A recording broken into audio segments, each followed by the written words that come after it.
हाल ही में भारत ने तीसरी आर्कटिक विज्ञान मंत्री स्तरीय बैठक में भाग लिया।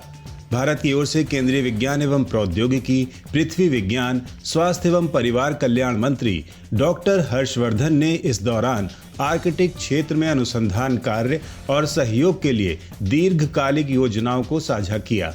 तीसरी बैठक का आयोजन आइलैंड और जापान द्वारा संयुक्त रूप से किया गया। इस आयोजन का उद्देश्य आर्कटिक क्षेत्र के बारे में सामूहिक समझ को बढ़ाने, इसकी निरंतर निगरानी और विभिन्न हितधारकों को इस दिशा में अवसर प्रदान करना है। आर्कटिक क्षेत्र में भारत की उपस्थिति वर्ष 1920 में पेरिस की स्वालबार्ड संधि पर हस्ताक्षर के साथ शुरू हुई थी। भारत ने 2008 में आर्कटिक क्षेत्र में एक स्थायी अनुसंधान स्टेशन हिमाद्री का निर्माण किया और 2013 से भारत आर्कटिक परिषद में पर्यवेक्षक देश के तौर पर काम कर रहा है।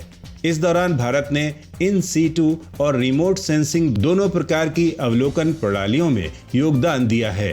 भारत द्वारा 2014 में एक बहुसंवेदक यथास्थान वेधशाला इंड आर्क की भी स्थापना की गई। इन सभी कार्यों का समन्वय और संचालन पृथ्वी विज्ञान मंत्रालय के अधीन कार्यरत राष्ट्रीय ध्रुवीय एवं समुद्री अनुसंधान केंद्र द्वारा किया जाता है। कोरोना महामारी को देखते हुए भारतीय अंतरिक्ष अनुसंधान संगठन ने भी 3 किफायती वेंटिलेटर्स और ऑक्सीजन संवर्धक विकसित किए हैं। इसरो के विक्रम साराभाई अंतरिक्ष केंद्र द्वारा प्राण, वायु, स्वच्छता और श्वास नाम से विकसित ये उपकरण पूरी तरह इस्तेमाल में आसान और स्वचालित हैं। ये सभी अलग अलग तरह से काम करते हैं। प्राण एम्बू बैग के स्वचालित दबाव द्वारा रोगी को ऑक्सीजन उपलब्ध कराता है। वहीं स्वच्छता को बिना बिजली के कार्य करने योग्य बनाया गया है और वायु मौजूदा अत्याधुनिक वेंटिलेटर जैसा बहुत कम कीमत का वेंटिलेटर है। इसके अलावा इसरो द्वारा श्वास नाम से एक पोर्टेबल ऑक्सीजन संवर्धक भी तैयार किया गया है, जो प्रति मिनट 10 लीटर की दर से ऑक्सीजन संवर्धन कर सकता है।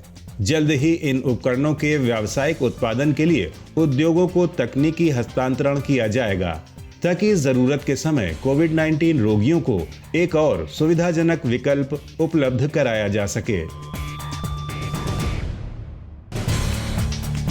क्षुद्र ग्रह बेनू का मलबा लेकर नासा के ओसिरिस रेक्स अंतरिक्ष यान ने पृथ्वी की तरफ लौटना शुरू कर दिया है। ये रोबोटिक अंतरिक्ष यान 2018 में बेनू क्षुद्र ग्रह पर पहुंचा था, जो कि धरती से 20 करोड़ मील दूर स्थित है और बेनू की सतह से मलबा इकट्ठा करने से पहले ओसिरिस रेक्स ने 2 साल तक इसके इर्द गिर्द चक्कर लगाए थे। वैज्ञानिकों का अनुमान है कि अंतरिक्ष यान ने 200 से 400 ग्राम मलबा इकट्ठा किया है। हालांकि 60 ग्राम मलबा जमा करने का लक्ष्य रखा गया था। ओसिरिस रेक्स को धरती पर लौटने में अभी 2 साल लगेंगे। इस अंतरिक्ष यान के 24 सितंबर 2023 तक धरती पर लैंड करने की उम्मीद है। ये अभियान धरती की उत्पत्ति के बारे में किए जा रहे अध्ययन का हिस्सा है। वैज्ञानिकों के मुताबिक क्षुद्र ग्रह के नमूनों से धरती की उत्पत्ति और उस पर जीवन की शुरुआत से जुड़ी कई अहम जानकारियां मिल सकती हैं। फिलहाल ओसिरिस रेक्स को धरती पर सुरक्षित लाने पर वैज्ञानिकों की नजर टिकी हुई है, जो कि इस अभियान का अहम हिस्सा है। वैज्ञानिकों के मुताबिक अब उनके पास पृथ्वी के 5 महासागरों के सबसे गहरे बिंदुओं की सबसे सटीक जानकारी उपलब्ध है।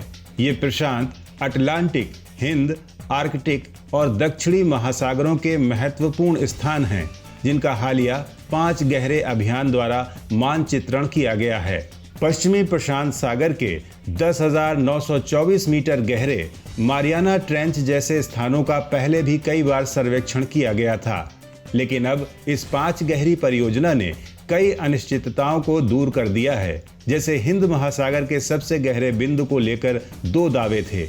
इंडोनेशिया तट से लगा जावा ट्रेंच का एक खंड और ऑस्ट्रेलिया के दक्षिण पश्चिम में एक फ्रैक्चर क्षेत्र। इस अभियान ने साबित किया कि जावा ट्रेंच ही सबसे गहरा बिंदु है। अटलांटिक में सबसे गहरी जगह प्यूर्टो रिको ट्रेंच की ब्राउसन डीप है। इसी तरह दक्षिणी महासागर में भी फैक्टोरियन डीप नाम की नई जगह का पता चला है। ये गहराइयां महासागर की वो खाइयां हैं जहां पृथ्वी की टेक्टोनिक प्लेट्स मिलती हैं। 10 महीने तक चले इस विशेष अभियान के दौरान अत्याधुनिक तकनीक द्वारा इन गहराइयों का सटीक विवरण मापा गया है।